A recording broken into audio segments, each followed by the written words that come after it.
ಅಮ್ಮ ನಮಸ್ಕಾರ. ನಮಸ್ತೆ ಸರ್. ಬನ್ನೂರು ಬಸ್ ಸ್ಟ್ಯಾಂಡಲ್ಲಿ ಈ ಮೇಲ್ಗಡೆ ಲೈಟ್ ಇದೆಯಲ್ಲ ದೊಡ್ಡದು, ಅದು ಎಷ್ಟು ದಿನದಿಂದ ಬರ್ತಾಯಿಲ್ಲಮ್ಮ? ಸರ್ 3 ದಿನದಿಂದ ಬರ್ತಿಲ್ಲ ಸರ್. 3 ದಿನದಿಂದ ಬರ್ತಾಯಿಲ್ಲ. ಲೈಟ್ ಬರ್ತಾ ಇಲ್ಲ. ಹಾಂ ಹಾಗೆ ಅದು ರೆಡಿ ಮಾಡಿಸ್ಬೇಕು ಅಂತೀರಾ? ಖಂಡಿತ ರೆಡಿ ಮಾಡಿಸ್ಬೇಕಿಲ್ಲ, ತೊಂದರೆ ಆಗುತ್ತೆ. ಯಾಕೆ ರೋಡ್ ಬೇರೆ ನೆಟ್ಗಿಲ್ಲ ಇಲ್ಲಿ, ಹೌದು.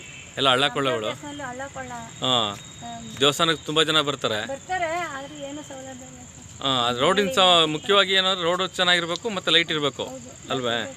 ಈಗ ಬಸ್ ಸ್ಟ್ಯಾಂಡಲ್ಲಿ ಇರೋದ್ರಿಂದ ಸಿಕ್ಕಾಪಟ್ಟೆ ಗಾಡಿಗಳು ಓಡಾಡ್ತವೆ.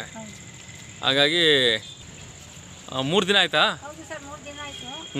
ಬರ್ತಾ ಇಲ್ಲ, ಟವರ್ ಲೈಟ್ ಬರ್ತಾಯಿಲ್ಲ.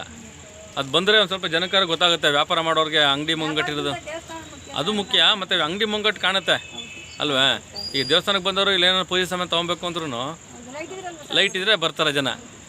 ಇಲ್ಲ ಎಲ್ಲ ಬಿಕೋ ಅಂತ ಇದೆ ಅಲ್ಲ, 1 ದಿನಕ್ಕೆ ರೆಡಿ ಮಾಡ್ಬೋದು, 3 ದಿನ ಆದರೂ ಕೂಡ ರೆಡಿ ಆಗಿಲ್ಲ.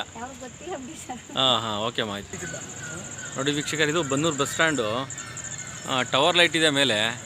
ಹಾಗಾಗಿ ಒಂದು 3 ದಿನ ಆಯ್ತಂತೆ ಲೈಟ್ ಕೂಡ ರೆಡಿ ಆಗಿಲ್ಲ. ಸಂಬಂಧಪಟ್ಟಂಥವ್ರಿಗೆ ರೆಡಿ ಮಾಡಬೇಕು. ತಾವು ಇಲ್ಲಿ ನೋಡ್ತಾ ಇದ್ದಾರೆ, ಇದು ಯಮಧರ್ಮದ ದೇವಸ್ಥಾನ ಮತ್ತು ರಾಮದೇವ್ರ ದೇವಸ್ಥಾನ ಇದೆ. ಹಾಗಾಗಿ ಮುಖ್ಯವಾಗಿ ಇಲ್ಲಿ ಹಳ್ಳ ಕೊಳ್ಳಗಳು ಇರೋದ್ರಿಂದ ಗೊತ್ತಾಗಲ್ಲ ನೋಡಿ ಎಲ್ಲಿ ಹಳ್ಳ ಇರುತ್ತೆ ಏನು ಅಂತ. ವೃದ್ಧರು ಬರ್ತಾರೆ ಮತ್ತು 2 ವೀಲರ್ಸ್ಗಳು ಎಲ್ಲ ಓಡಾಡ್ತಾರೆ. ಬಸ್ ಸ್ಟ್ಯಾಂಡು ಮುಖ್ಯ ದ್ವಾರ ಇರೋದ್ರಿಂದ ಇದನ್ನು ರೆಡಿ ಮಾಡಲೇಬೇಕು ಅಂತ ಸಾರ್ವಜನಿಕರು ಹೇಳ್ತಾ ಇದ್ದಾರೆ. ಸಂಬಂಧಪಟ್ಟಂಥವ್ರು ಯಾರಿದ್ರೆ ಇದನ್ನು ಟೆಂಡರ್ ತೊಗೊಂಡ್ರವರು ರೆಡಿ ಮಾಡಬೇಕು ಅಂತ ಸಾರ್ವಜನಿಕರು ಹೇಳ್ತಾ ಇದ್ದಾರೆ.